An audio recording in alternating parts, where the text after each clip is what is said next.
Hello, Mom? Yeah, Mom, I'm in the middle of starting a live stream here. What do you need to tell me? DK Metcalf is him? I know that, Mom.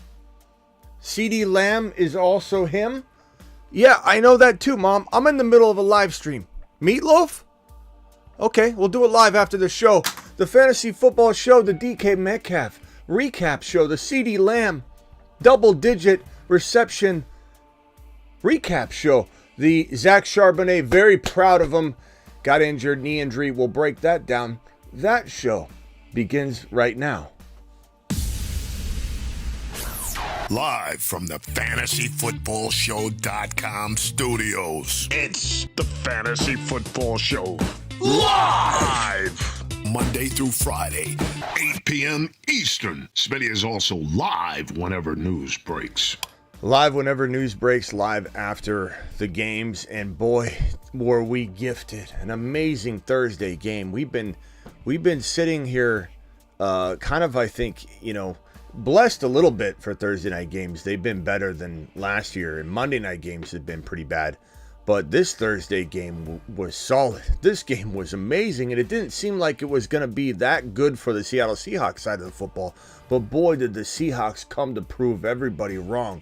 I don't know how I feel about them going forward. They've been struggling quite a bit.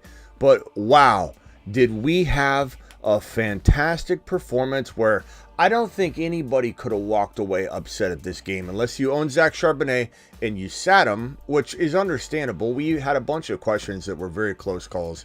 I'm admitting right now that there are a lot of 50-50 calls where I said, okay, go Charbonnet, and 50-50 calls where I said, maybe don't go Charbonnet against Dallas.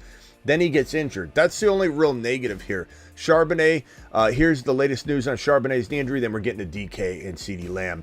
Charbonnet, doubtful knee injury. He went into the blue tent, immediately was ruled out, went to the locker room. Never a good sign when they immediately rule out a player or make them doubtful to return right away. And they take you straight to the locker room after examining the knee in the tent. So could be a meniscus injury, could be something, but we'll get to that in a second. What we need to discuss is a man known as DK Metcalf, pulling in, I think he had 2 touchdowns, 103 or 104 yards on 3 catches at one point during the game. DK ended up with 6 receptions, 3, not 1, not 2, 3 tutties and 134 in the air, doing it live.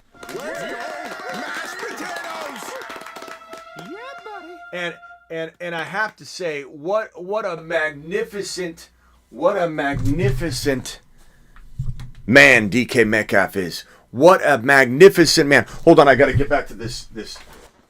Let me get back to this real quick. This scene here. I don't know if my mics are working. I don't want to go on a rant and the mics are not working properly. But goodness gracious, people, we witnessed a man. We witnessed a man become a man. This man turned into another kind of man on Thursday Night Football. He was possessed. He was possessed against one of the best defenses in the NFL. A defense that in some scoring formats scored minus points today. Negative points. I think rock out. I saw a message in our group chat, which if any of you want to join, I've got group chats. One of them, hit the subscribe button on Instagram for $4.99. You can get in a chat where we chat during any games. Anytime games are going, I'm in there talking. It's awesome. It's a little club. And rock out in a different chat, I think it was the Marsman chat, was like, I got minus 1 point from Dallas. That was crazy. No one saw that coming. You can't beat yourself up over starting Dallas from a defensive perspective. But DK Metcalf came in strong. 6 for 134 and 3. JSN had a touchdown overturned, which was unbelievably frustrating. This guy would have had probably about 8 receptions for 90 yards, 85 yards, and a tutty, but instead finished with a very respectable 7 for 62. You started JSN, you're pretty happy. You're just frustrated if you actually watch the game and you aren't a box score Bobby and you just say, oh, JSN, 7 of 62. He didn't look very good, I guess, because I'm a box score Bobby and I just look at the box score like this right here. This is a box score. That's all I look at, Smitty. I didn't watch the whole game. I was forced to do dishes and go get the meatloaf supplies for the meatloaf for the week. I couldn't watch the game. I'm not allowed to watch the game. My name is Bobby. All right, prepare for take one. All right, action. He's a box score Bobby. He's a little sloppy. Box score Bobby.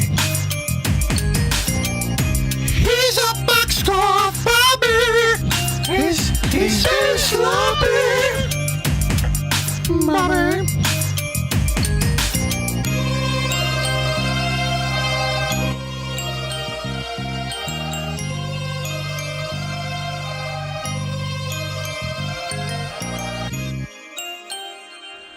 Charbonnet had, we're not box score Bobbies. We don't allow box score Bobbies in this building.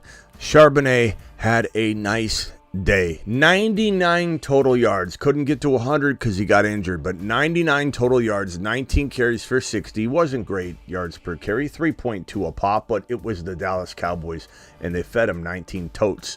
19 totes, 60 yards, touchdown, big reception, 1 for 39. Almost got into the end zone, got tackled right short of the end zone, which ended up being what we thought was going to be a JSN touchdown, what we thought was going to be, what was it, Fant? Who was it that got the second one? Then there was a timeout called, and then they throw another touchdown, and it was DK Metcalf. And so that was tough to watch. Charbonnet almost had the touchdown score. This is look, we're on one side of the box score right now. We're box score bobbing one side of this box score at the current moment. And goodness gracious, but what a wonderful fantasy football outing. Let's go over to the Dallas Cowboys side. This was unbelievably amazing that Seattle was able to produce this kind of fantasy football production for us on a Thursday against the Dallas Cowboys defense, which clearly they can be vulnerable at times, and they were tonight. To a man, actually, we didn't talk about Geno. Some of you had Geno Smith in your lineups. You had to go with Geno. 334, 3 TDs and 1 INT. Phenomenal day. Oh, did I forget to mention, he also had a rushing touchdown. Geno might be the second, third, or fourth, or first highest scoring quarterback for the week because he has 4 touchdowns, 3 TDs, 334, 1 rushing touchdown. Smitty, put some respect on Geno Smith's name tonight. Okay, there you go. Geno to the moon. To the moon. What a nice outing out of Geno. Dallas side of the football here. Dak Prescott, 3 tutties, almost had another rushing touchdown. He had 24 yards on the ground, but 299, 3 tutties. Tony Pollard. Not amazing yards per carry, similar to Charbonnet in the low 3s, or Tony Pollard 3.4, almost mid 3s, but both of them were not on even the 3.5 level. So their yards per carry, a lot to be desired. But the fact that Charbonnet punched a tutty into the end zone and had, how many yards was it? 70? It was, 60 yards? Yeah, 60 yards for Charbonnet. 60 yards for Charbonnet. Pollard had a better ground game, but didn't have the long reception that Sharps had. Pollard had a 15 yards on three catches, but Pollard had 68 yards. A total of, what is that? I went to college. 83 yards, I believe. 83 yards and a touchdown. Not a bad day at the office with 3 receptions. I'm proud of Pollard. Back-to-back weeks now with a touchdown and roughly 60, 70 yards on the ground, if I remember correctly from last week. That's good. That's a good day at the office. We'd love more, but I'm very proud of Pollard bouncing back, getting in the end zone, back-to-back weeks. He's sniffing the end zone out. He knows where it is now. He knows where it is now. He can return. They're feeding him just like a cat. You feed him, he'll come back. I think if you feed Pollard touchdowns, he'll come back to the end zone. I think next week, he comes back to the end zone. CeeDee Lamb, 12 catches. No, you didn't read that wrong. That is correct. That's not a typo. It's not 2. It's not 1. That's 12. 12 receptions, 116, and a tutty. Mashed potatoes. Yeah, buddy. Unbelievable. Wow. What a day. Ferguson, 77 yards, 6 receptions, and a touchdown. Mashed potatoes. Unbelievable. Tony Pollard, 68, a tutty, 83 total yards. Again, the 15 receptions, I wish. 15 yards on 3 receptions. And Dak Prescott, very, very solid day. 5 carries for Rico. Not really concerned when Pollard got 20 totes. They very, very much trust Pollard right now, and he scored. Not to mention, can I put a couple of the Tony Pollard doubters to bed right here and just say this?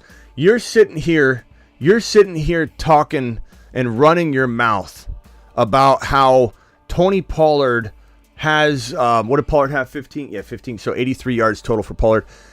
How I saw a couple of people in the comments of my Instagram on a Tony Pollard run that I put up where he had amazing vision on that reception, where there was he picked up the blitz, he fell to the ground blocking and saving Dak's life, and hobbles back up, and before he's even fully upright, Dak throws him the ball. So not only does he make a key block to save Dak's neck, but stands up after it.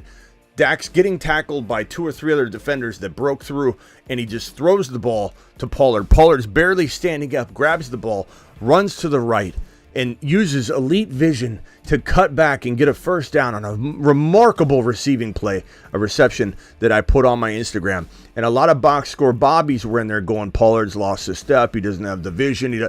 Look, you can say all you want that Pollard's box score, Bobby, was not great yards per carry. But if you watch the game and you aren't a box score Bobby, he was very much in elite vision mode. Now, there were times where he got the football and he got swarmed. Nothing you can do. You can't always blame yards per carry on the RB. Some of it's play call. Not just that it's bad blocking, but maybe the play call just was not a very smart play to get a lot of yards. Predictable rush type stuff like that. That's why change of pace backs, like I always say, come in and rip off a 15-yard run, because defenses are expecting when the change of pace back's in there to catch a football, the running back for it to be a pass, and you do a draw play and there's wide open gaps and lanes. Not the case with an every down between the tackle running back. So he's going to have these games where he gets 3.4, 3.8 yards per carry. That's what Monty's got low yards per carry. In all fairness, Monty probably would rip off more yards per carry if he was used rotationally and Gibbs was used strictly under center. Let's be honest. So Pollard is running in a capacity that is going to be oftentimes giving you low yards per carry on several plays in a row, and then he uses elite vision to rip off these big runs or receptions. He had 2 specific plays in this game that showed elite vision and ability to navigate to open spaces, and one was that reception that's on my Instagram, where he picked up the blitz, fell down, got back up. Dak was getting tackled by 2 other defensive linemen. He threw the football to Pollard, who was just getting up after making a key block, runs right, zags left, finds the first down marker. Unbelievable vision. The second one was his touchdown. His touchdown rush, where he absolutely looked fantastic on the run, showing elite vision, cutback ability, able to knife into the end zone, and Pollard has my respect, and I hope they keep feeding him, and I'm very excited for my Pollard value. All the buy low values on Pollard, I think they return solid value back to us because we bought low, right? There's no expectation of elite running back 1 value. If you traded for Pollard on the cheap, you got him well outside of top 8 running back value. People were selling him as an RB2. I'm loving that value. I'm not saying he feels automatic top 6 running back material going forward or anything. Granted, he had 2 back-to-back games of just 60-ish yards and a touchdown. But I love the return on investment for anybody that went Tony Pollard shopping, doing it live. What a game. What a game. Fantastic game. Super excited to talk to you guys about it. I'll open the phone lines in a minute. Not quite yet, so hang tight before you start dialing in. Let me hit these super chats. We got 2 $20 haulers immediately from Mr. Ron Navy. We've got Nate W dropping a $2 hauler. We got JFam dropping a $1.99. We got Paul M dropping a $2 hauler. Let me get those super chats on screen, and then we will open up the phone lines as soon as I clear the super chats out. Ron Navy says Metcalf not bad for one-dimensional wide receiver. Let's go.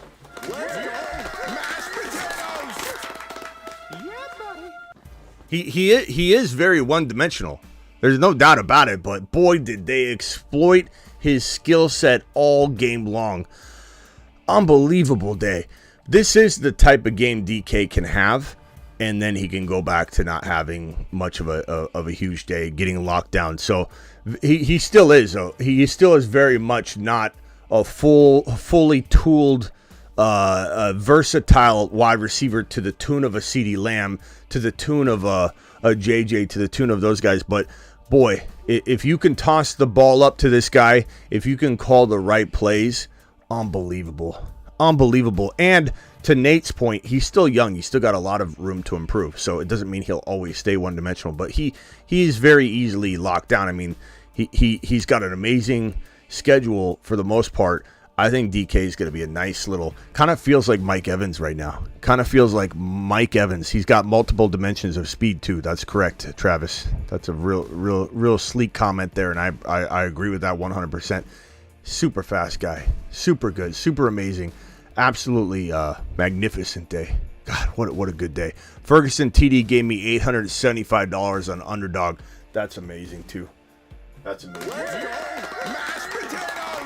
Alert. Super chat alert.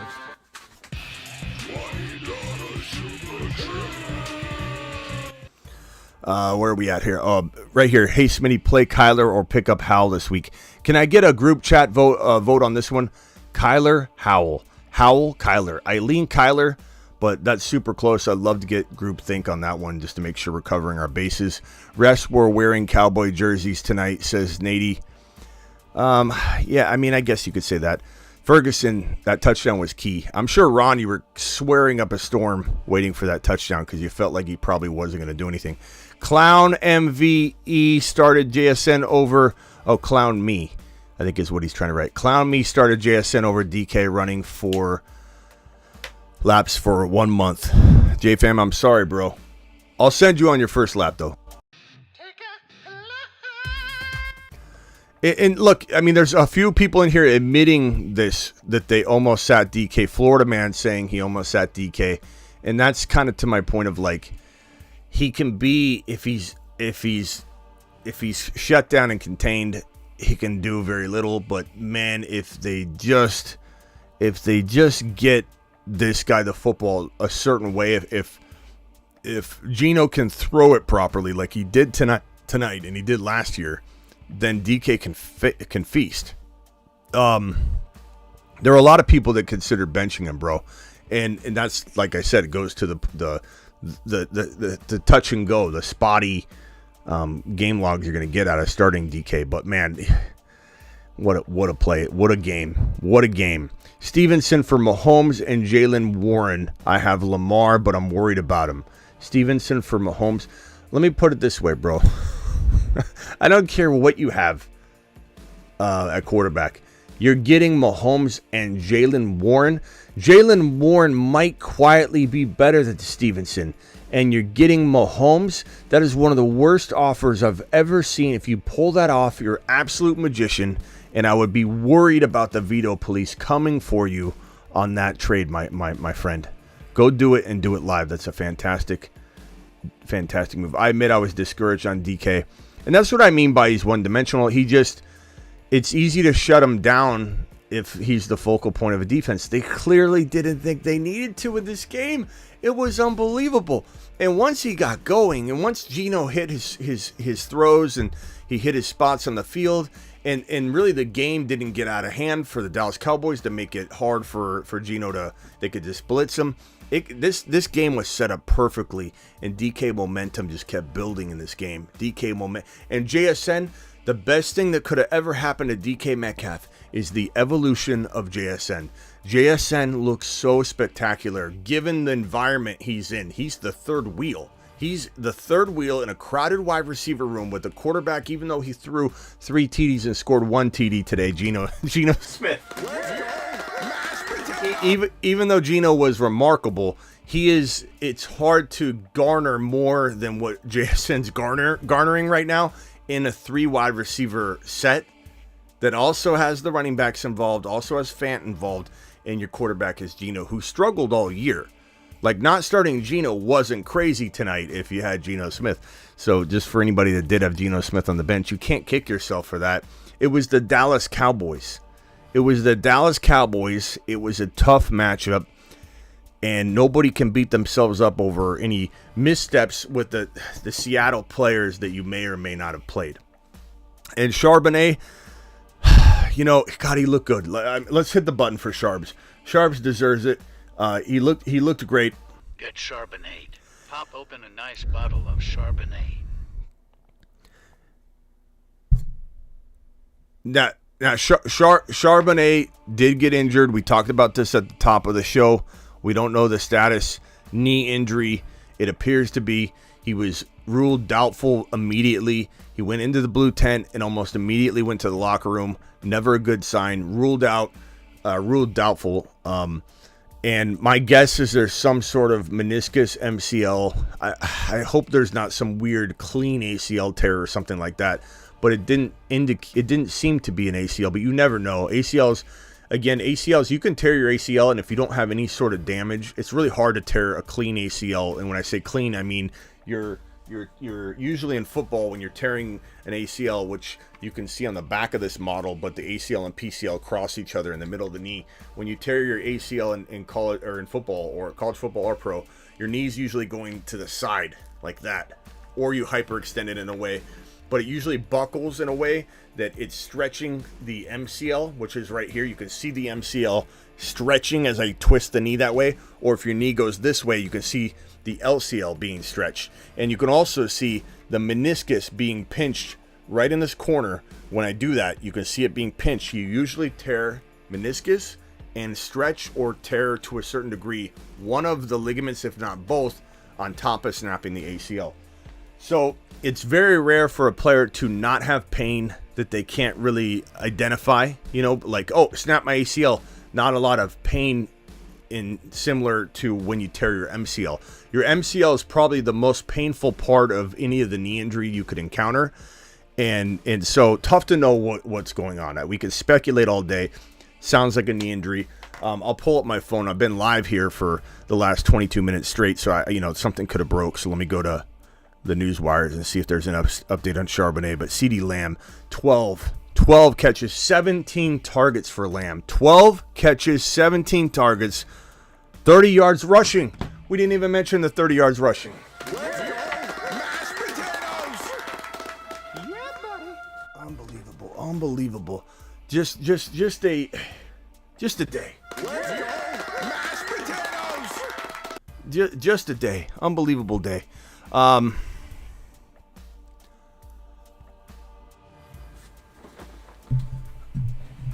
Going forward, I don't know what I can tell or advise anybody in terms of the Seattle backfield. Some of you can still trade. And in cases where you can trade away this man, known as Kenneth Walker, known as Zach Charbonnet, I'm entertaining it to the Cooper Kupp level still. And I know Sharbs looked good. There's maybe a chance he's fine. Maybe it's a week that he sits or whatever. But you still have, even though he did very well in this matchup, you still got two very, very tough matchups coming up in the Niners and the Eagles. And you still have a clouded backfield. Even if Charbonnet is okay and Walker comes back, my guess and estimation is they want to use both of them. I do believe that if they're both healthy and on the field, this is a almost equal backfield, which is going to burn a lot of people that have this backfield. Now, you might get, and I don't say this in a way that I'm hoping someone's hurt, but the best scenario for a fantasy owner that owns Charbonnet and Walker is that Sharbs is out for a little while and Walker comes back and gets all the workload. Then we might see a sneaky Walker value going forward. It's an ever-evolving thing, and the injuries can open doors. So is Walker a little bit more valuable if he's healthy enough to come back right away and Sharbs is out for 2, 3, 4 weeks? Is Walker more valuable today under those, under that situation lined up exactly as I mapped it out? Is Walker more valuable today than he was yesterday? Yes. Do we know if Sharbs is out 3, 4 weeks, 2 weeks, 1 week? No, we have no idea yet. Do we know if Walker can come back next contest? We have no idea. But if he can and Sharbs is out, Walker did gain a little bit of value tonight, but he still has a very rough schedule. But as we saw tonight, you can get 3 yards a pop, fall into the end zone, catch a big long reception, and still be very, very productive. So, feeling pretty good. Feeling pretty good about that situation to a degree.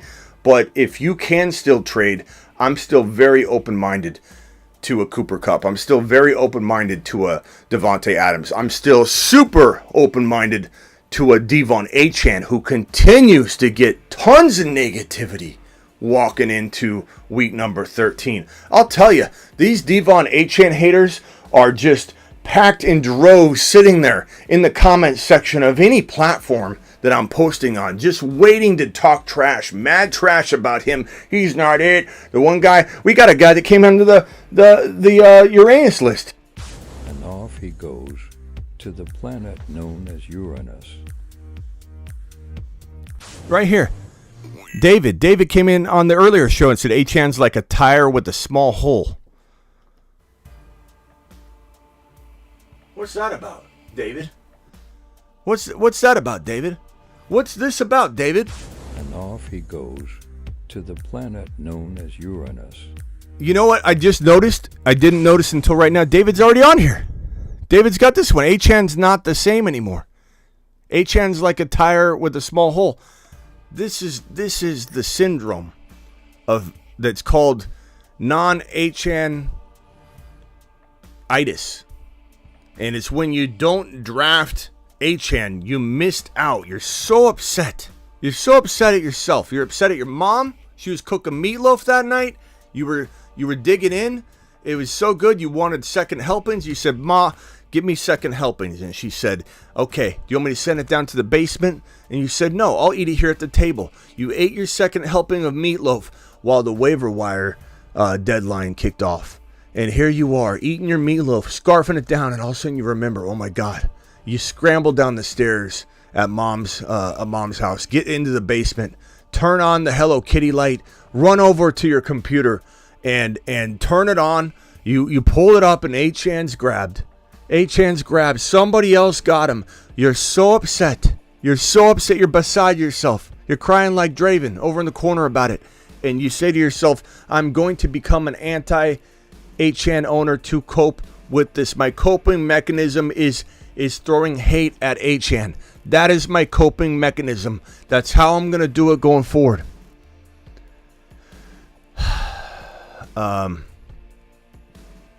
Smitty, this is the dude's thing, man.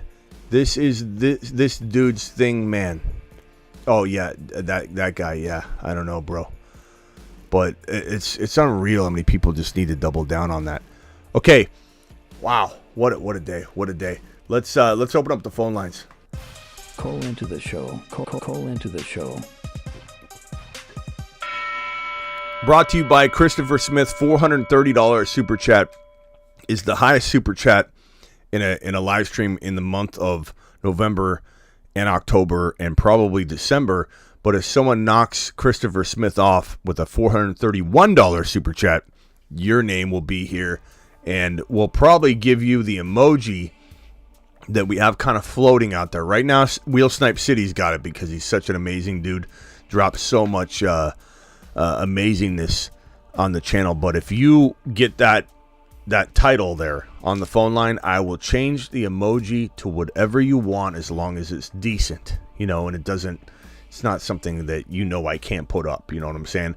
If you want your face on there, if you're Ron Navy and you want a picture of Kirk Cousins, if you're Ron Navy and you want Kirk Cousins and Pickett side by side, like that's the kind of stuff you can order when you are in that position. Mr. Travis Rowe, congratulations on the DK Metcalf, bro. Let's go! Mashed potatoes! Thank you. That was a clutch for me, for sure. I mean, that was just what the doctor ordered. Like I remember you said, I need DK. You called in and you wanted to talk to me about it. I didn't get to you in time. It kicked off, but you said, I wanted to know who you'd start, DK, and I confirmed what you had already decided. DK was the move. Who was the alternative? It was DK and who? I was just saying DK, or do I, play it safe with JSN and hope he gets, 60 yards and maybe a touchdown, something like that, because he had been kind of building towards that, and we kind of saw that tonight. Yeah, but I wow. was just worried because Gino's elbow has been so crap and not been able to get it to him, so I was admittedly discouraged, but like you said, you got to play the studs. What a play! He is a stud. Even though I have the one-dimensional comment out there, like Ron wanted to remind everyone. I said it's not a bad thing. It's just he's so good at that one thing. When he's on, he can do exactly what you saw tonight. When he's on and you give him the ball in his one-dimensional space, okay, throw the ball up, get the football to this guy. He's a speed demon. He's a jump ball specialist. He can dominate. He needs to get the football that way, though. He's not one of these, and he could. He's young. He could develop. But boy, like, this is what you needed. You were waiting for it. You got it. Congrats. You got a huge lead. I'm sure your opponent's licking their wounds right now in the corner. And maybe your opponent's Draven. He had Lamb, so. Oh. I had DK and Charbonnet, and he had Lamb, so. Oh, bro. It's I'm in decent shape. But. Yeah, it's Get lammed. Lamb versus DK. What is in your scoring? I'm curious. In your scoring format, what did Lamb score in your scoring format? What did DK score in your format? Because Lamb had so many receptions. Lamb ended up with 28.6, and Metcalf got 36.4. Wow, really close. That's how good Lamb did. Lamb only had 1 TD. DK had 3, but Lamb had 575 receptions in this game. So they add up. They add up. Yeah, and so I had Charbonnet too, which helped. So yeah, which is a bummer. I'm facing a good team though, so. Which is a bummer. Kyler Bijan, Monty, Hill, Evans, Cup, champ squad. Yeah, I mean, look, Kyron Bijan, Monty, Hill, Evans, Cup, Kelsey. I don't know how you can build a better team than that unless you have a little bit better quarterback, but you probably wouldn't have that kind of team and still have a Mahomes. And so great job, Little Nicky. I'd venture to say you've got strong odds to win or at least make your Super Bowl. Yeah, so good, congrats on that. Hang tight there, Travis. Ron Navy, you're also live. Hey, what's up? That wasn't a dig towards you. I hope you know that. No. I'm self-deprecating. I have Metcalf, and I agree. He's very one-dimensional at times. They shut him down. I agree with that. That's why I mentioned. I didn't take it as a negative. Because I had him. I was in the just self-deprecating. League. Yeah, I have him in the voicemail league. He hasn't done much all year, so it was great to see him finally do something.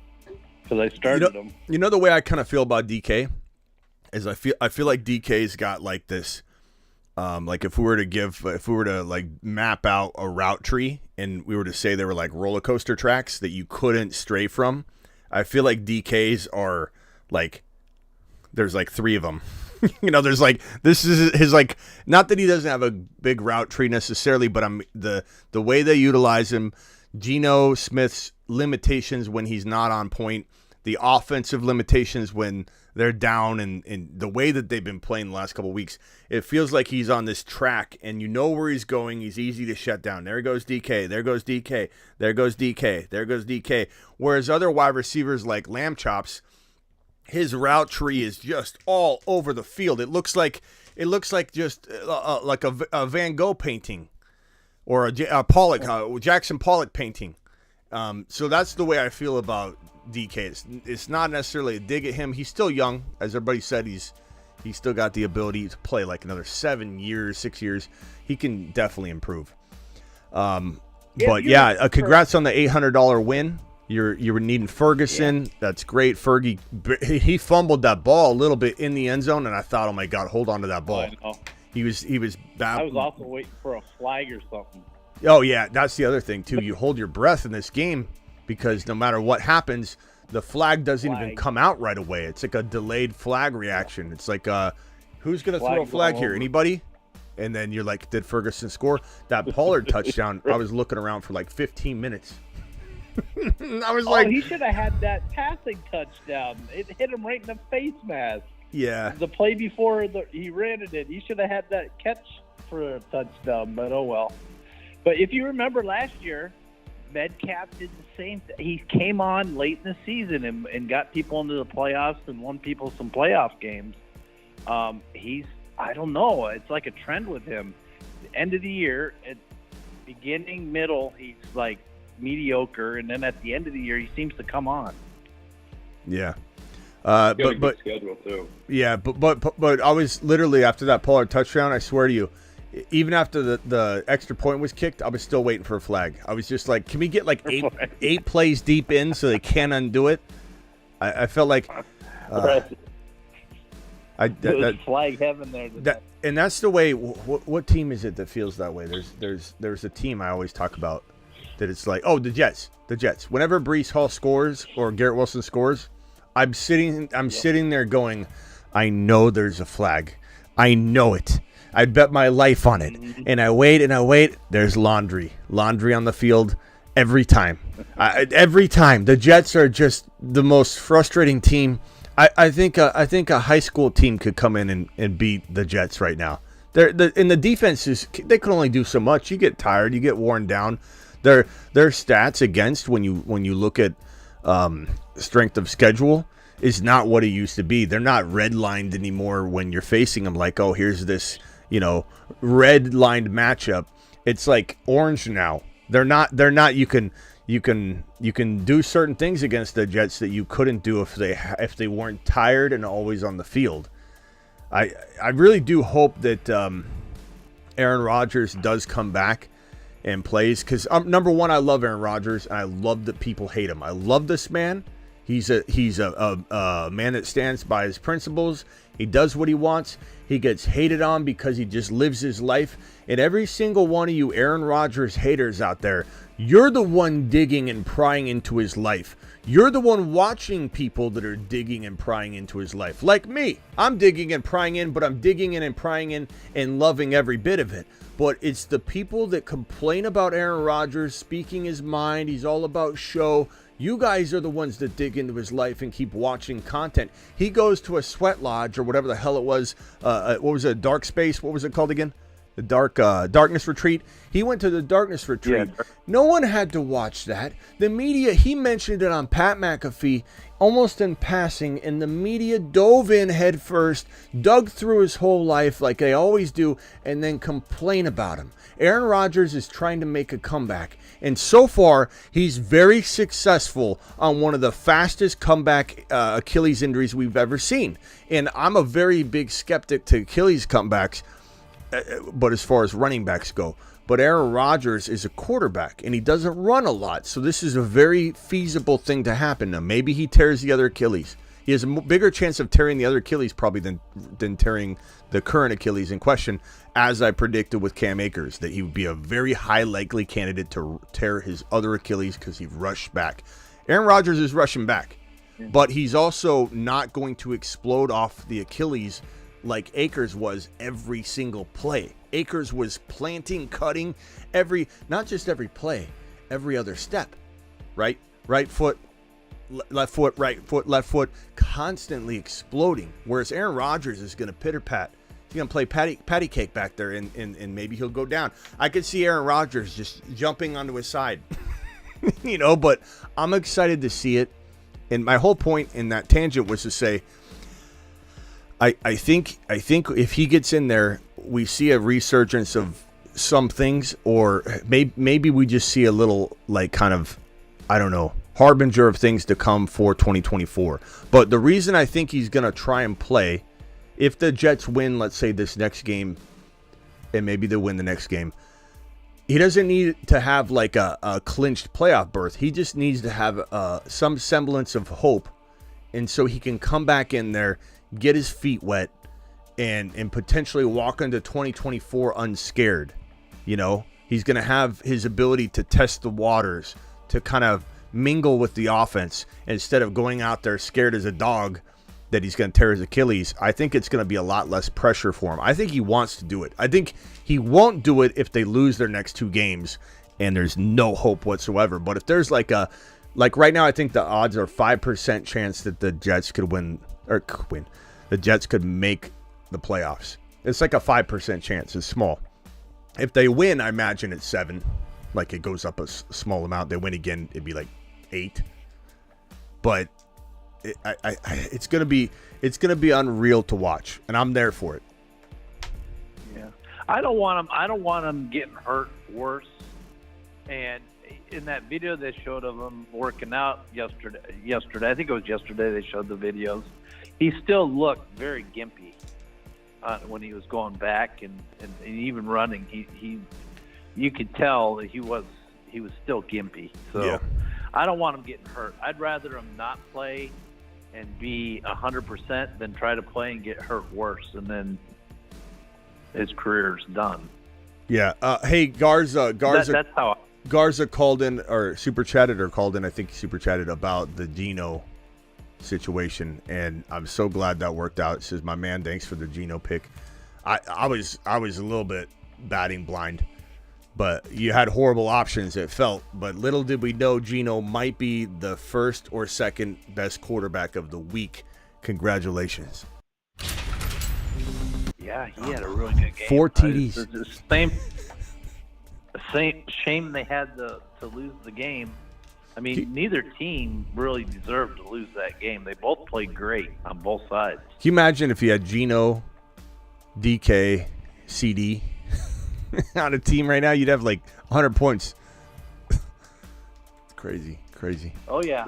All right, hang tight, guys. People playing underdog daily, the daily, they got like 139. There are dailies out there for, the Thursday night, how they do the battle royals for the Thursday, Monday, and 139. Somebody had that. Somebody had the CD, the DK, the Ferguson, the Geno as the quarterback. They fixed it. Rock out. What's up, my man? Hey, what's up? Did you ever okay, answer this honestly, Rock out. Don't lie to me. I could read people, and I know you're gonna want to answer a certain way just to kind of move on. But did you just unplug your smoke alarm because you didn't want us to give you a tough time about it? Or 2, did you replace the battery? Because you didn't leave it. I'm betting. About battery. There, attaboy. Rock out. Safety. Safety first. Safety first. Yeah, did you put it in yet, or you just bought it? It's on the way. You're still at risk. No, it's in. It's in. Attaboy, Rock out. We're proud of you. What can I do for you, Rock out? Who you like this week, Purdy or Love? I want Purdy to get scrambled for TD. Purdy or Love? What a combo! Purdy and Love, the sweetest names in the business. I'd probably say, man, I don't know. What do you guys think, Ron? What do you think, Purdy or Love? I think Purdy's got a horrible matchup, but his offense is he's got a lot of weapons. And then Love's on track, because I think because he's gonna have to continue to throw the ball in the matchup they have. I think with I'd take Love. He's coming into a stride too, so and Watson's there, so yeah, I'd take Love. Jaden Reed is hurt. Jaden Reed might not play. Yeah, Reed's out. He might not, but they still got Dobbs and Watson.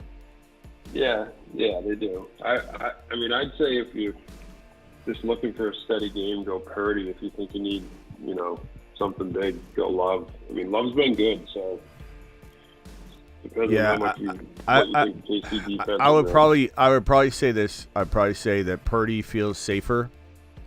Love has way more risk because he's been volatile all year. Not that Purdy hasn't had his volatility, but Yeah, that's. Purdy might be antsy this week too, because he's going against the team that tore his shoulder out, tore his arm apart.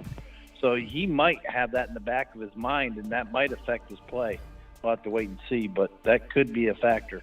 Yeah, I'm looking for there's people in the chat saying Charbonnet just a knee bruise, but I don't see that yet. It could be floating around on the beat reporters could be talking about it, and it hasn't ventured its way onto the bigger sources. So I'm doing a deep dive right now on my phone, but I don't think we're gonna know the full answer to that until after some testing is done. So if you do see that, I'd be a little skeptical anybody to assume that it's a knee bruise.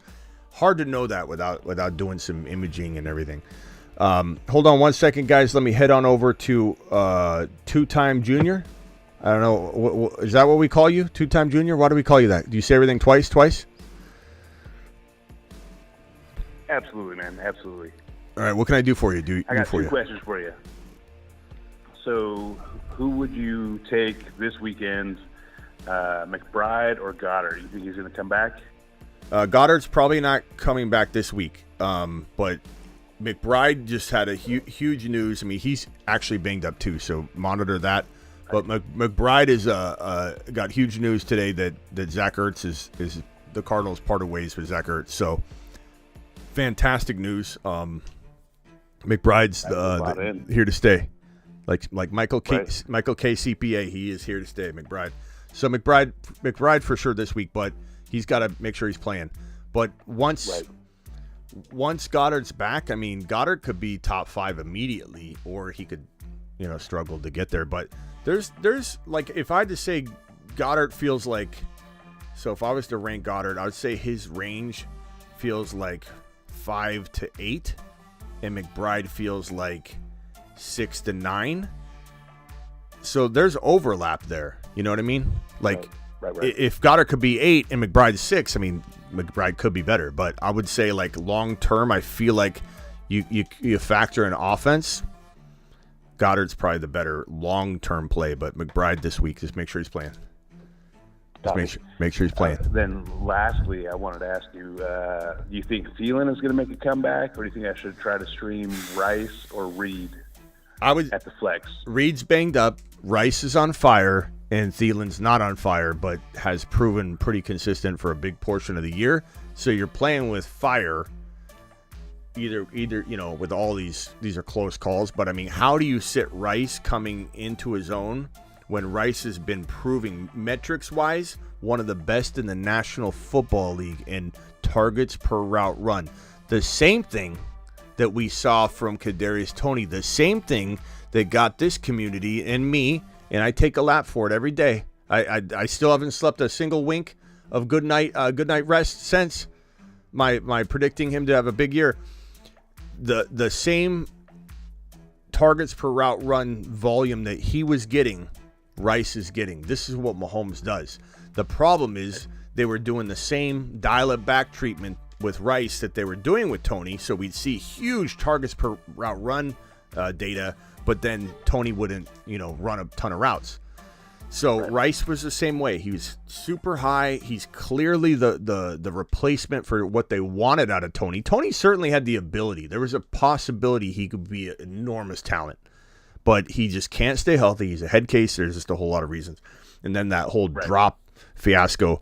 But Rice, 100 yards and a touchdown, I think he's earned the trust. And I think given how volatile Casey's been, they're going to start leaning on the consistency that they have in Rice and Mahomes. So Rice for me, but anything can happen, bro. Well, I appreciate you, Smitty. All right, later, bro. You've come through in the clutch every time, so I appreciate you, my man. Thanks, two-time. Later. You have a good night, man. Sebastian, you're live.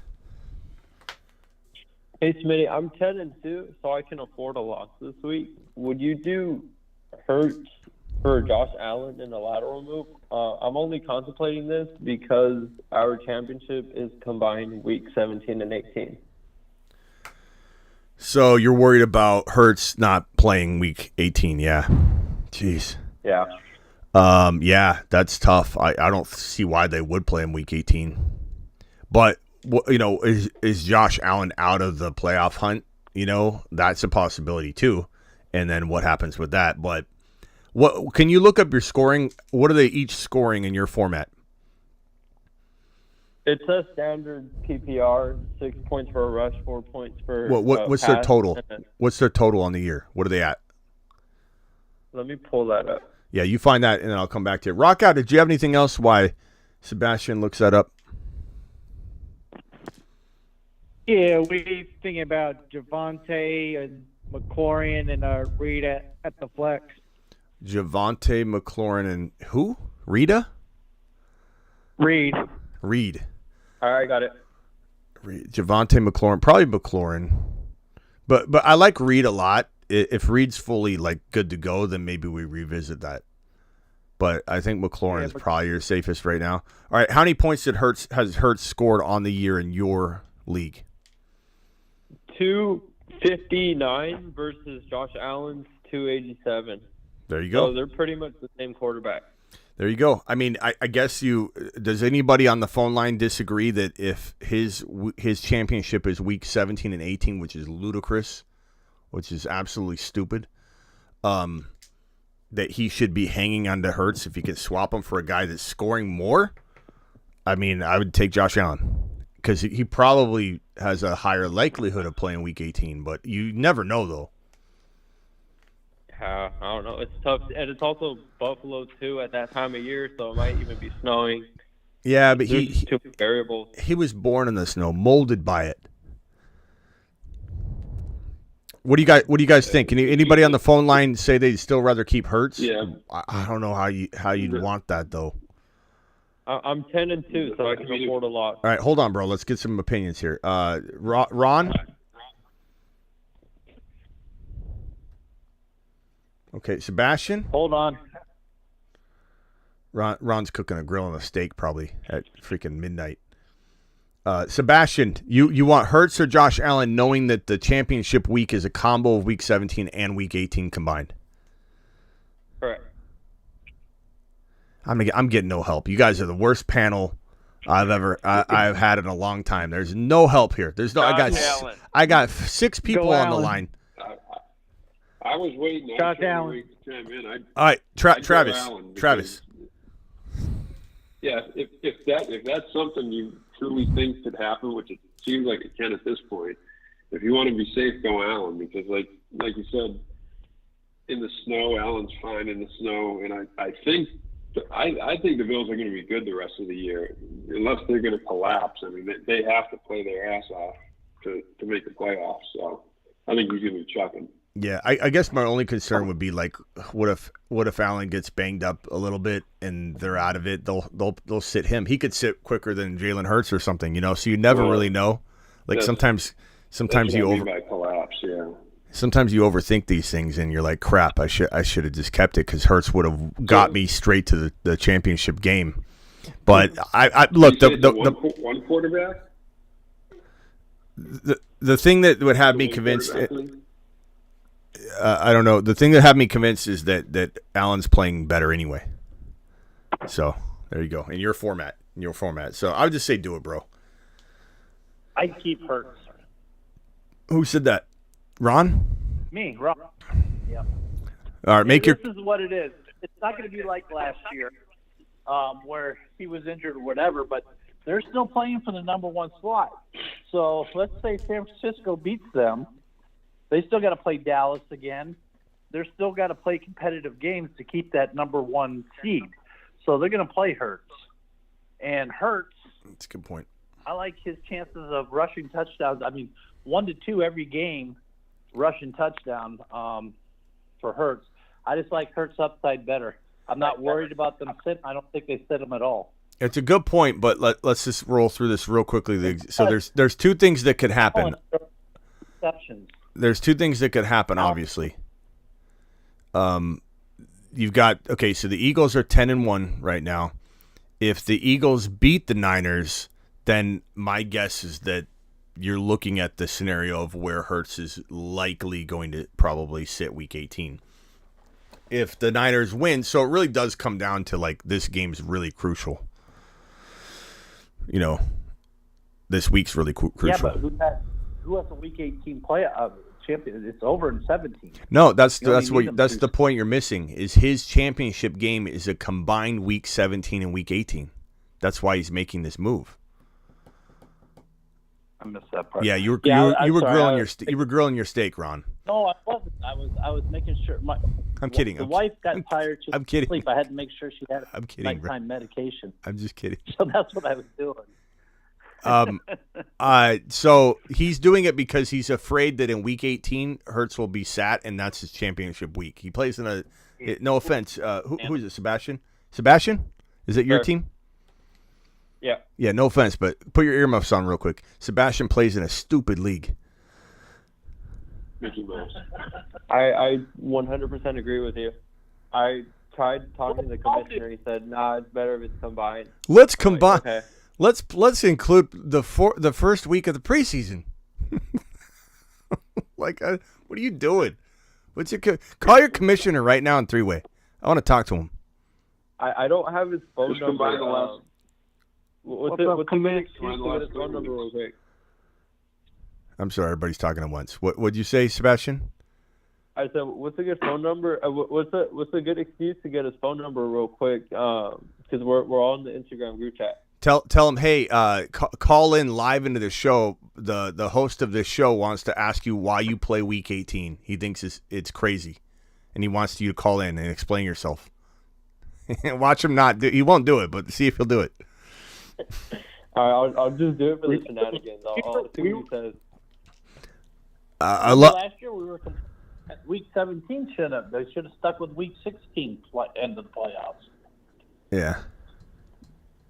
Shoulda, woulda, coulda. I'm not the commissioner. Yeah. Well, tell him to call in. I'd love to talk to him. Okay. Rock out. Did you have any dilemmas you wanted to go over regarding your league? I appreciate you, Smitty. All right, later, bro. Later, Sebastian. Kind of went for the ringer today because I thought I disapproved it, but I had to move the players from the different squads. Can I share? Soul and Big Dog, I'm coming for your super chat. Actually, let me just answer this real quick. Start one PPR: Mayfield, Wilson, Minshew. That's tough. I probably lean. Damn, bro. That one's brutal. Mayfield. I don't know. Wilson. I'm gonna look at some data here and just see what the average starting data looks like. So Russell Wilson's 11 to 12, Mayfield's 14 to 15, Minshew's like 14 to 15. I guess I go Russell Wilson mainly because he's got. Well, Carolina's not bad either, man. Kind of feel like Minshew's gonna have a decent day though. That's tough. Chat, can we vote on that one? Can the chat please vote on this? Minshew, Wilson, or Mayfield? Please vote in the chat, please. And Soul, appreciate your super chat. I got Kincaid on a bye. Go with Logan Thomas or Juwan Johnson. Logan Thomas, but make sure he's healthy and able to play. And there might be better options, man. That's tough. But Logan Thomas, if he's healthy, wouldn't be horrible, I guess. So, Rock Out, can I share your situation real quick? Yeah, I guess briefly. Yeah. So, yeah, Rock Out's league. What was the trade? Let's see, it was Josh Allen, Pittman for Curtis Samuel and Levis. So, the guy got Levis and Curtis Samuel. So the guy was trading away Levis. And, yeah. So the guy that received Levis and Curtis Samuel is out of the playoffs. He's out of the playoffs, and he traded Josh Allen and Pittman to a guy in the playoffs, and he's not even in the playoffs. So, number one, your first mistake is if you're playing with a bunch of, magazine drafters like this guy is, you can't allow owners to trade if they're not in the playoffs or figure out some way to do that. That's different than vetoes. I think that just makes sense. Like if you're not in the playoffs and there's no money to be had at all, like no highest scoring week through week 17 gets $50, like whatever. There's no toilet bowl consolation prize. Then this really is a problem. I mean that's one of the worst trades I've ever seen. I don't believe in vetoes, but I also believe in sniffing out collusion. And if this guy is out of the playoffs and he's trading Josh Allen and Pittman, he's either incompetent, which might be the case, and you don't really want someone in your league that can destroy the league, or he's colluding. You know, that's just insane.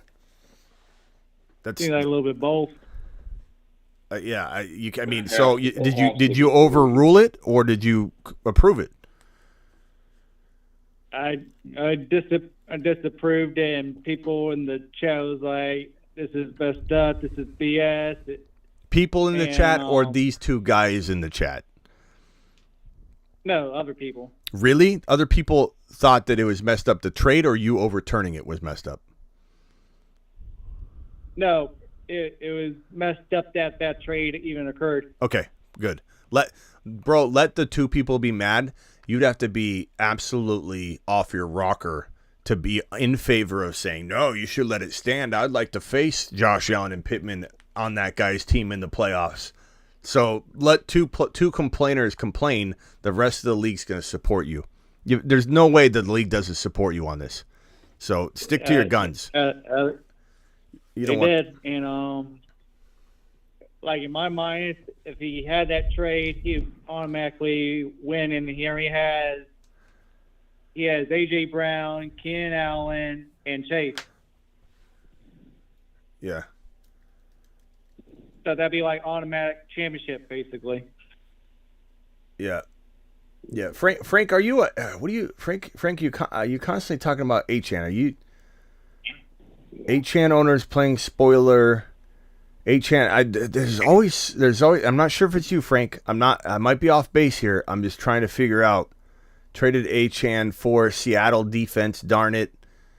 Which I know you're joking, but you're like throwing. I think you're throwing shade. You're allowed to throw shade on Achane all you want. I'm just trying to figure out if you are one of the individuals we always talk about that is so bent out of shape about Achane's success that you're just here to tear him down. Here's another one. Is Achane gonna play because I'm gonna drop this little guy off? Assuming you're gonna cut him. I don't know what's the story there, Frank. I don't know what I really would love to know. You can call in, Frank. I would love to know why you hate Achane. Like what I want to know, is it just your regret? You're living in regret that you didn't get him. And I don't understand. Like how is this going to end well? The only way it can end well is if he doesn't come back, re-injures his knee, and everybody that hates and throws shade on him celebrates like this. Woo! We lucked out on that one, because if he came back, he would have made us all look absolutely ridiculous. Thank God he got hurt again. That's your only hope. Achane's a monster. You can't even tackle him. He and Jahmyr Gibbs have the same kind of talent and skill set where you can't even close in on him with an angle. There's 2 or 3 guys. There's 2 plays I put on my Instagram where there are 2 players from each side, 3 players in one case, closing on Jahmyr Gibbs, and he just jogs into the end zone. His speed and acceleration is so unbelievably unmatched. They couldn't even, with the angle, get to him in time. He rushed in the end zone. It was like a 10-yard run. Same exact play on the other side of the field. I mirrored them on my Instagram, and you watch Achane and Gibbs run that same kind of play. It was absolutely crazy. 360 caller, who's this and where are you calling from? Hey, this is J-Dog, and I'm calling from Portland, Oregon. What's up, J-Dog? Oh, not a whole lot. You dropped a super chat earlier, right? No, I didn't send a super chat. I've okay. been pretty active in this chat currently. You know, I've been following your show now for a while, and I started the season 5-1. So I made a lot of trades going to get players that have been performing low and performing low, getting selling high, all that sort of stuff. And now I am 5-7, and this is my team. And this is super flex, by the way. Kyler Murray, Travis Etienne, Ramondre Stevenson, Cooper Kupp, Marquise Brown, Trey McBride, Charbonnet, Mahomes. Hold on one second. Sorry. Are you're reading like your team out of order here because Mahomes? Yeah. Sorry. I'll do it from. Do you want me to start with? Okay, I'll start with QBs. I mean, it's just we're looking at it. We're looking at the team, and all of a sudden you got Mahomes. Like, okay, so you got Mahomes, Murray. Is it a 2 QB? Is it a 2 QB?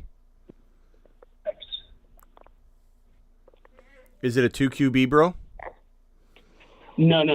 It's like an offensive player and a quarterback, so you can fill in anybody in there. So there's 2 flex positions, one being like a super flex where you can put in. Okay, so it's a 2. Okay, so it's a super flex league. So you have Mahomes and Kyler. That's great. You have Etienne, Stevenson, Kupp, Hollywood Brown. Who else?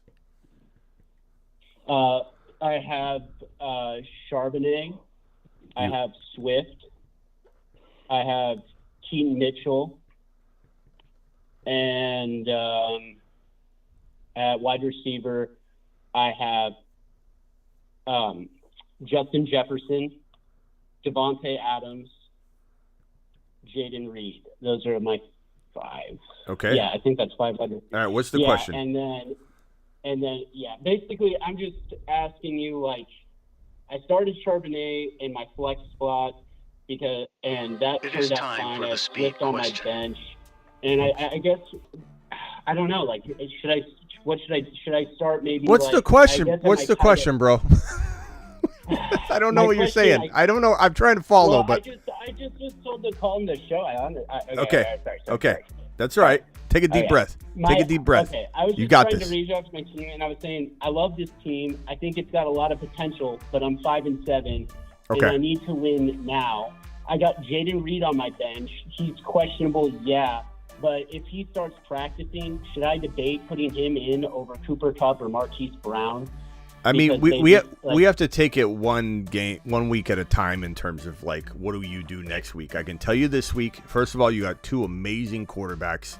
That's going to put you at a huge advantage over everybody else, unless somebody else has Allen and Tua, and they got 2 very good quarterbacks as well, or whatever. So you got 2 really good quarterbacks. You can make trades right now? No, I can't. Okay.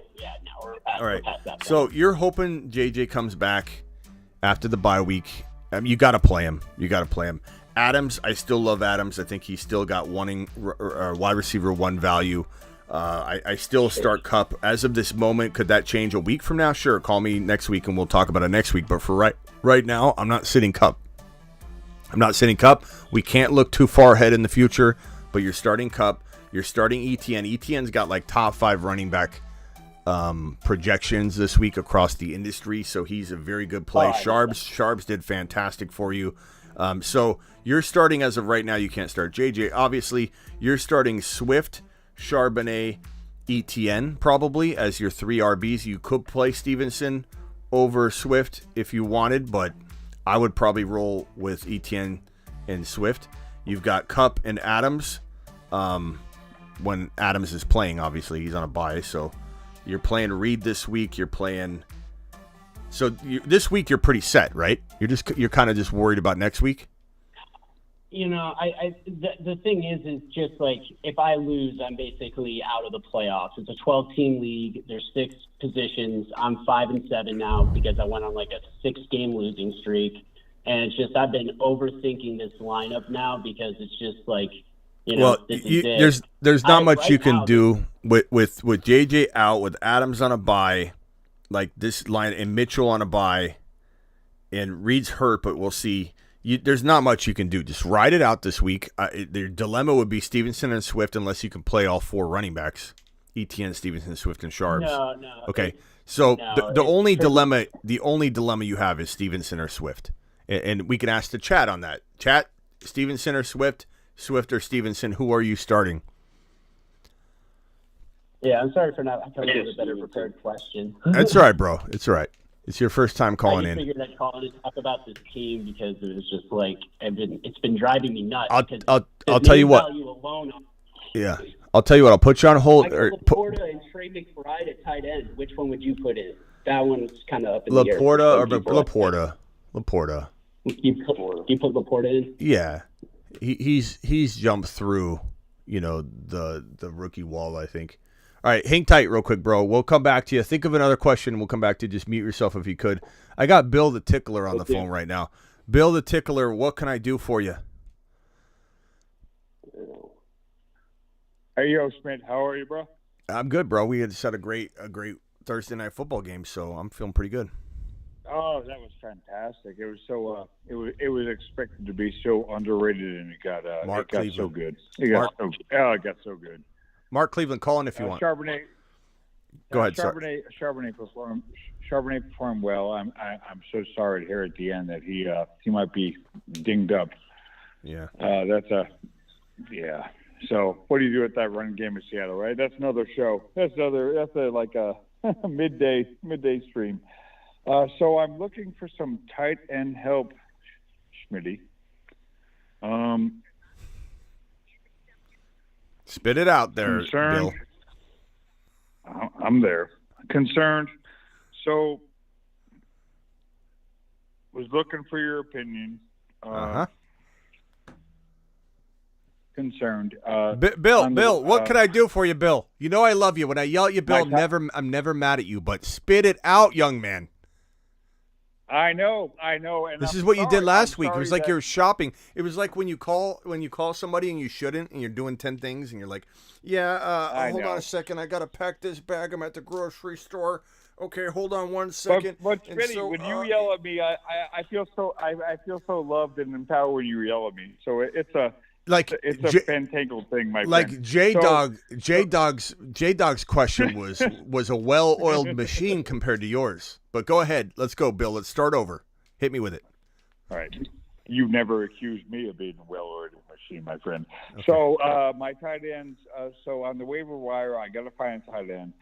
The first 6 tight ends available. I actually like the 7th tight end available. He's so far down the list, which is why I feel I can wait till Sunday to pluck him off. How things go. The what? Okay. Pluck him. I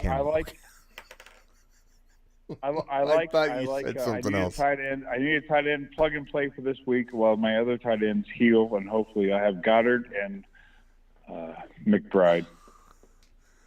Okay, so Bill, please tell me the list. What are we doing here? It's like pulling teeth. Cotton, Everett, Conklin, Kraft, Cotton. Otten? Tampa Bay. Otten. Otten. Cotton. Yeah. Oh, Bill. It's Cotton when Grandpa's medicine shows up at the door. Okay, Otten. Primary delivery. Bill. All right. Otten. Who else? Have I ever hung up on you, Bill? Would that just make your day or not? Come on, bro. Let's go. Otten and who else? This is painful. I'm about to go to J-Dog. Hurry. Otten and who? Kraft.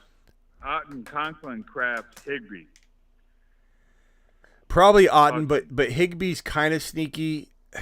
But who's the 7th one that you love? Was it Cotton? AKA Otten?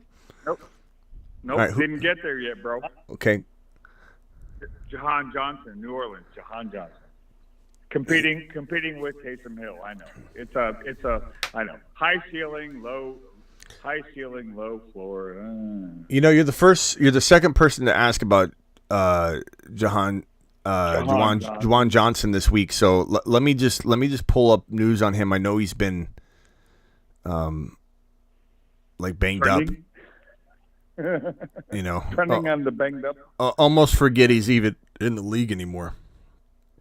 Juwan Johnson's tight end.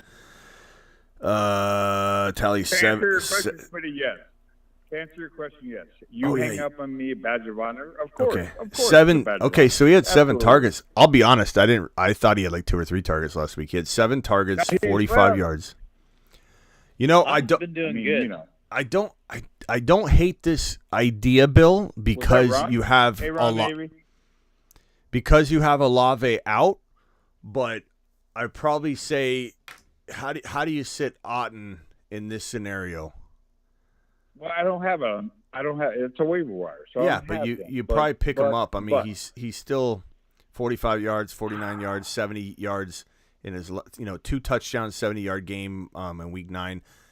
At least he has 3 touchdowns. I don't want to say don't do the Juwan Johnson thing just because can I envision that working out with Olave out and Shaheed out? Shaheed out? Yeah, maybe. With Shaheed out and with Olave out, there certainly could be room for him to have like a 1 TD 50-yard game. But Otten feels safer. That's all I'm going to say. No, it's tough because the problem with the Saints is Taysom Hill has blow through the ceiling or blow through the floor. There's no average for that. He's fantastic or he's non-existent. So, and that plays a part in everybody else on that offense, in my opinion. Yeah. All right. Hey, Bill, appreciate you. Right. Any final thoughts, Bill? I appreciate you. I'm hard on you sometimes when you drag a little bit, but I still appreciate you, bro. You know that. I do. No, I'm only allowed to drag because you let me drag. So. All right, Bill. Appreciate you, Bill. Later. Later. All right, let's go to Lando's next. Lando. God, that was painful. That was painful. Yeah. God, I feel like exhausted after that. Really quick, I just wanted to shoot some advice if you could hit me up. 3 flex league. I have 4. I think just hit 1 between either Zach Moss, Devin Singletary, Blake London, and Christian Watson. Thanks. London, and Watson. Okay, so I would probably say you got to start Moss. Moss is a must. Singletary feels very, very involved in his offense still. I really do like him. He looks good. He looks shifty out there. I would probably sit. Man, London's got a tough matchup, and he's inconsistent, and his quarterback sucks. Yeah, London's with the Jets. So I'm gonna KC. Yeah, I'm gonna roll with he's getting hotter by every game, picking things up. Watson, pretty easy call for me. Not that it can't work out the other way, but I think you shouldn't have regret if this doesn't work. They're 50-50 calls, but I do think London's got way more red flags to have a bad game than Watson does. All right, Landon. Hey, thanks a lot. Have a good night. Lando. Is it Lando or Landon? Yeah, it's Lando. Lando to the moon. Later, bro. This one's a 925 caller. What's your name and where are you calling from? And this is the last call of the night, and then I'll circle around the phone line. Go ahead. Who? This is Harry calling. Harry calling from Levi Stadium area. Harry from Levi Stadium. Hold on one second. I'm sorry. I just messed up. I closed the phone line. I reopened it. I'm sorry. You still there? Yep. Harry from the San Francisco Bay Area. Okay. Harry from San Francisco. Harry from San Fran. Okay. What can I do for you, Harry from Levi Stadium? So I clinched the playoff. I'm 11-1. I'm wondering what I should do on my bench, like stack handcuffs or look at tight end backups. And I'll tell you my team and let me know where I need to improve.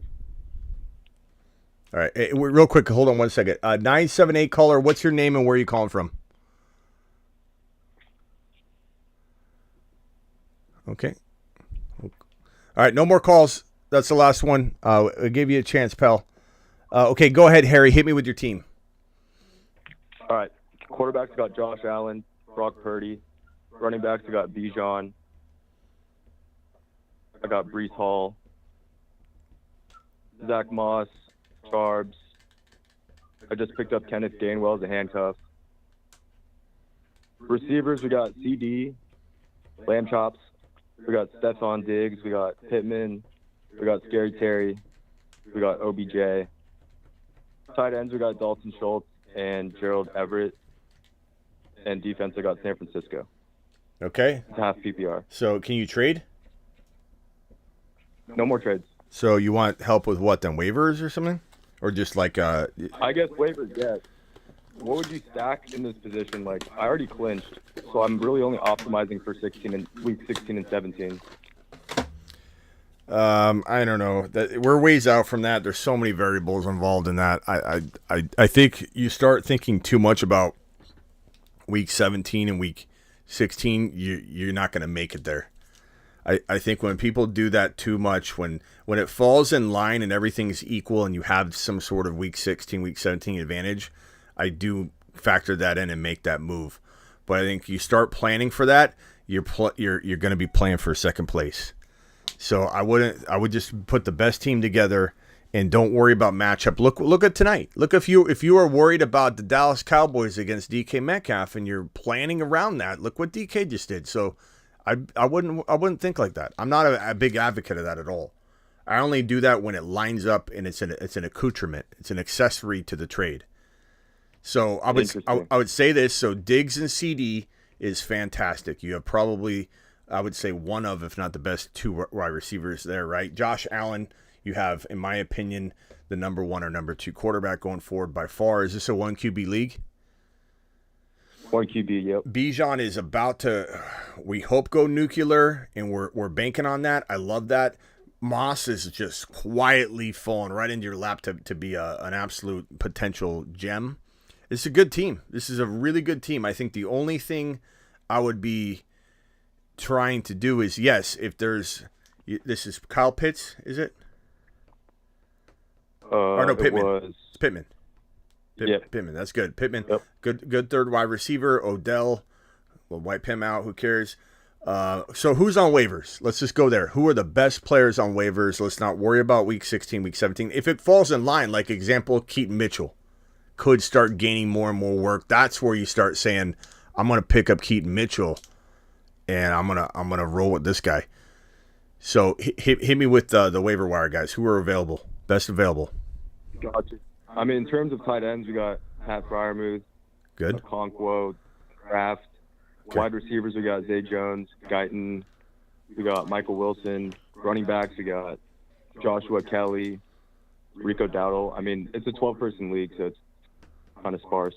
Okay, so Rico and Muth are the only ones that even have value to me. But they're crafty. They're crafty. So who are your worst 4 players? In my opinion? Yeah. I mean, Gerald Everett, I just picked him up. OBJ probably. Yeah. I mean, Gainwell doesn't really have value. Yep. It's kind of like a lottery ticket. Okay. Gainwell, Odell. I guess Scary Terry if I had to pick. No, don't drop Terry. That's good. Okay, Scary Terry, I'm writing up top. You're not dropping him. Gainwell, Odell, and who was the other one? Everett. Yeah, Everett. Okay, so Everett. So I would drop, let's call it, look, you probably could find a tight end better than Everett or equal to Everett. So I'd probably drop Everett, and I'd probably drop, maybe keep the RB just in case, I guess. I'd drop Odell. Or if you think Odell's got value and he'll stay healthy, I highly doubt he does. But, that's okay if you want to keep Odell. Drop one of them. Gainwell's fine. And pick up Freiermuth and pick up Rico. Just because Rico does have, like we talked about earlier on the show, someone asked them when they called in earlier, they said, does Rico have that ability to become the what's his face, McKinnon, the Jerick McKinnon of this year? And it was kind of a confusing way to state it because he was mainly just asking about like the final week. But like if Pollard went down, Rico would be very Dowdle could be a very solid player to just have on your bench. Freiermuth had double-digit 100%. Targets. You're probably dropping Everett for sure because now you've got Freiermuth that you have for the lineup or to compete for the lineup. I like the team, bro. I think you'll be fine, but there's not much maneuvering to do. You got Schultz. I forgot you got Schultz. That's good. Yeah, Freiermuth was just dropped today, so I just saw him today. So Yeah, all right, there's not I'll pick much him to up. help Thank you with here. I know you're similar to Jay. No offense, who is it? J Dog. You don't really have much you can even do. There's not much of a question here. But pick up Rico, pick up Muth. You what? Smitty, can I get to the moon for good luck? Sure. To the moon. There you go. To the moon. All right. Thank you. Appreciate you. J Dog, you got a final thought here, pal? Yeah, I guess my question to you is, this is like the first year I've really tried to actively trade, like more than maybe like one trade in an entire season. And I guess for you, is there a point where you just like look at your roster and you're just like, and it's like you can still actively make a trade if you so choose to, and there might be something there, and you're just like, I don't necessarily want to do that anymore. Like I'm just like, I'm done trading now. I think I got a roster I like enough that I'm just going to ride with it, even if there is somebody who could potentially bring back more to my team. The only reason I wouldn't actively like look to trade would just be that I need to be careful not to give up on a player too quickly. And that would be more so in my younger days. Like, believe it or not, I've done this professionally for over, I don't even know how many years it is now. I want to say it's like 25 years, 24 years. But YouTube and video, it's only been like the 5 or 6. But for content, I did radio for 19 straight years. But so that's a lot of time professionally. But before that, I played fantasy football for a long time before that. And before I became a, self-proclaimed expert that put a lot of work in to actually warrant an expert, everyone throws expert around. And I think it is silly to call myself, I do feel like it's silly to call myself an expert, so to speak. But there is something you earn in the business when you actually do, things and go on certain media. I was on CBS and NBC Sports Radio for the 19 straight years. So I do feel like I have a little bit of a reason to say that. Before I became a so-called expert, my biggest weakness, bro, I was a trading Tommy. I would trade, and I still am, but I would predict the biggest bold prediction, and then I'd trade him away before week 1 because I just was addicted to trading. And then I watch another team have the guy that I predicted, and that was when I first started. When we're talking like over 27 years ago or whatever. And so that, I would say that if you're that kind of trader, and some of you might be newer to fantasy football, it takes time to develop patience. One of the worst traits a fantasy football manager can have is having that fear of missing out on a player in a certain league, and they do anything to get him. Like let's say we start talking Achane up, and it's too late to trade for him, and he's going nuts again. The last thing in the world you should be doing is going, hey, Smitty, now that Achane's back as the top 5 running back, I want to go get him. Like, that is the worst thing you could do, because then you're just selling the farm and you're buying a player like at the complete peak. So at the end of the day, I'd just say, if you're controlled and patient and aware, and then you should never ever stop looking at an offer. Like, maybe you don't go shopping because you're very satisfied with your team, so you don't put in the effort. But if someone comes knocking on your door and says, here's a trade offer, you should look at it. And if you can better your team, you just hit the button. Every time you got a chance to better your team, you just hit the button. It's like if someone came to you and said, I'll give you, this stock that's worth $100 for this stock that's going to be worth $120 tomorrow, you probably press the button. Doesn't matter if you're satisfied with the $100 stock. You'd be like, okay, I'll take that or whatever. That's all it is a stock market. But I have video courses on this in 2024, starting on January 1. I have a course up there already, but on thefantasyfootballshow.com, I'm going to have a library of 50, 60, 70, I don't know how many I'm going to get up, of video courses on different things. Some of them will be trading 101. Some of them will be trading tactics. Some of them will be trading negotiations. Some of them will just be the understanding of concepts of this and that, how to identify your trading partners, tactics and tendencies, like weak links in your league. And then, of course, draft pick trading, all that stuff. So if you don't have a subscription, go to thefantasyfootballshow.com, at least for 2024, get one. In the video course section, you'll see a square image for it, and there'll be a plethora of them starting January 1. But always think of fantasy football like learning, bro. Like, if you just sit there and do the same thing year after year, and you just, I'm an 80% better than everybody else drafter, and I'm a 50% manager. and you just let it ride. You don't ever try to improve that 50%. Make that 50% 100. Make it 90. Make your weakness a strength. All right, bro. Appreciate you. Yeah, I appreciate all that advice. That was really great. All right, later, Jay. Have a good night, man. Later, J-Dog. Marsman Rock Out. Any final thoughts? Yeah, would you play Jawan Johnson over Higbee? Jawan Johnson over Higbee. Higbee only had like 28 yards and 2 touchdowns, but 28 yards. 28 yards, yeah. Probably say against Jawan this week. It makes sense with the lack of bodies catching footballs over there, bro. So I'm okay with that. Yeah, I figure. All right, rock out to All the right, moon. cool. Appreciate you, bro. Later. Yeah. All right. Travis Rowe, any final thoughts? Yeah, so kid in my league dropped likely already. I need to pick him up. I'd have to drop either Dearness Johnson, have ETN, or Sam Howell, I guess, and roll with Tyler and Jordan Love if I don't get Howell back. And who's your main tight end? Would you? I have Hawkinson and Kincaid, but we can trade right up until the playoffs. Too. Yeah, I don't know that I feel like likely has enough value for you to drop like Dearness Johnson. You have ETN, or I forget who you said the other one. You got 2 tight ends. Other one would be Howell. I have Tyler and Love too. Yeah, I still feel like the triple QBs is better than the triple tight ends when you're talking about likely. What did likely finish with last week? It was he was okay. He had 40 yards. Yeah, 40 yards, 6 targets. He'd be okay. He's okay, but like you're not going to use him over the 2 tight ends you have. No, I'd basically pick him up to trade him. Yeah, I don't know. I think Howell's got more trade value with the depleted quarterback, situations. Yeah. All right, later, Travis. Congrats on your DK explosion. All right. In order in which they... Later. Knocking people off in order in which they called. The first caller was Ron Navy on the phone line, at least now. You are now the last caller. Ron, any final thoughts? No.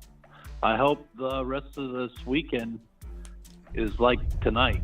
We need games like tonight for the rest of the weekend for our players. That's what I'm hoping. We sure do. Perps coming in with the 20. All right, Ron, appreciate you, bro. Let us know if Matthew says, was my thought process bad in sitting DK tonight? Who could have guessed that he would have that game? I'm trying to cope. Matthew, I'm sorry, bro. I don't know what your other options were. What were your alternatives? I can answer that question if you want me to actually answer it, but without the list of players. But, like I said to anybody that sat anybody going against Dallas, if your options were great, there's no shame in thinking that DK, who had some inconsistency, might crap the bed against Dallas. Dallas crapped the bed. DK didn't. DK was born for it tonight, but I don't know. It is what it is. But if you give me your give me your options, and I'll tell you. Ron, anything else? No, bro. That's it. That's all I had. All right, man. Later. Appreciate you. Later, chat. Ron Navy. All right. Phone calls are over. Dan dropping $1 holler. Dan, appreciate you. Dan the Grim Reacher to the moon. And Perps dropping a 20-watt. Smitty, thanks for all the great content. No, Perps. Thank you for all the great super chats and comments, Perps. You absolute monster. Perps to the freaking moon, people. Alert. Super chat alert.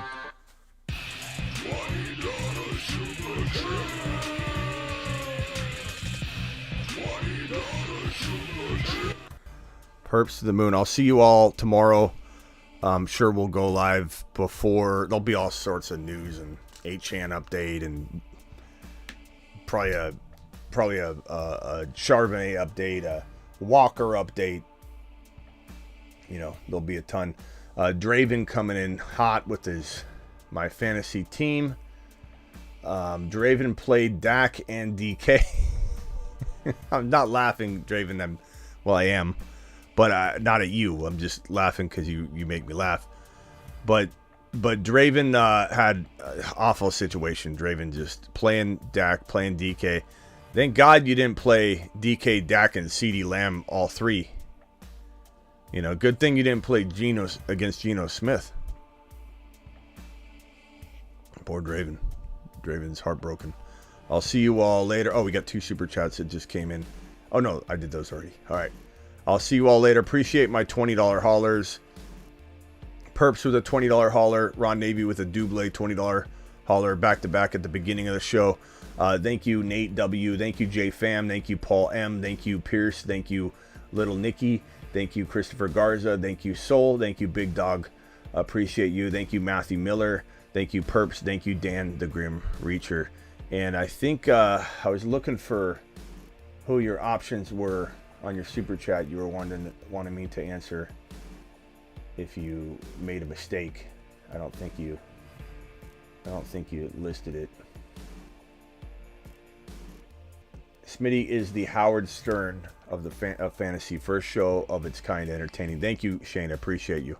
We have a lot of Baba Booies and Beetlejuices, and you know they call into this show. I like to think of Draven as our Beetlejuice. You know, I like to think of Draven as our little Beetlejuice.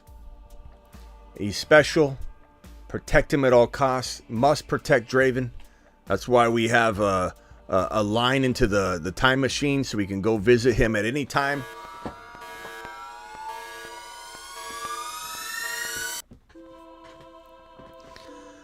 Psst. Psst.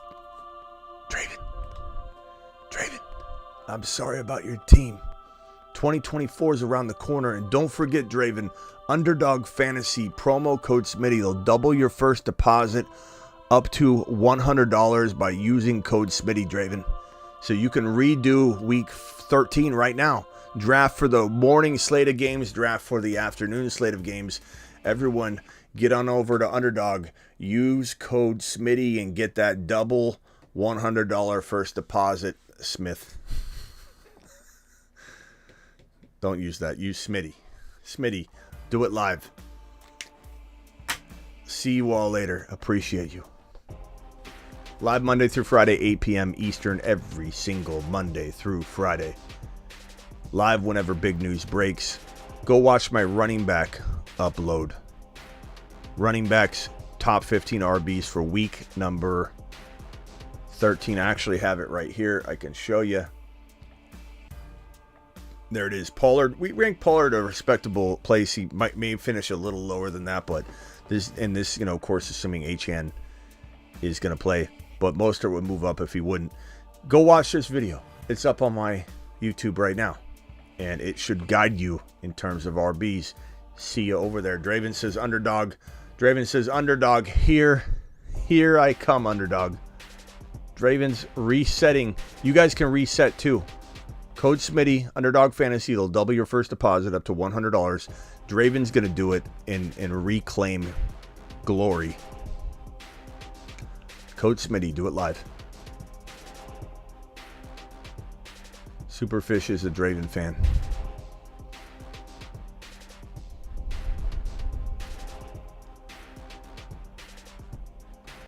Bill the Tickler. I'm running out the door, so this has got to be quick.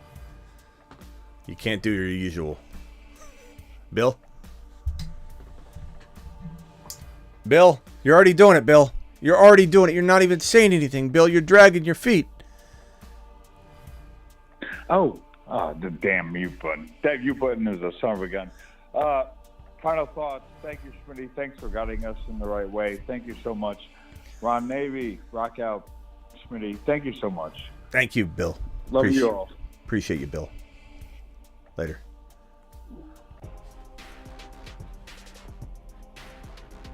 See you all tomorrow. We should have a lot going on tomorrow. We're live at 8 p.m. Eastern, Monday through Friday, so tomorrow at 8 p.m. But we should be live there'll be some sort of, premiere video upload, but maybe upload and emergency breaking news live stream. I imagine there will be. See you all tomorrow.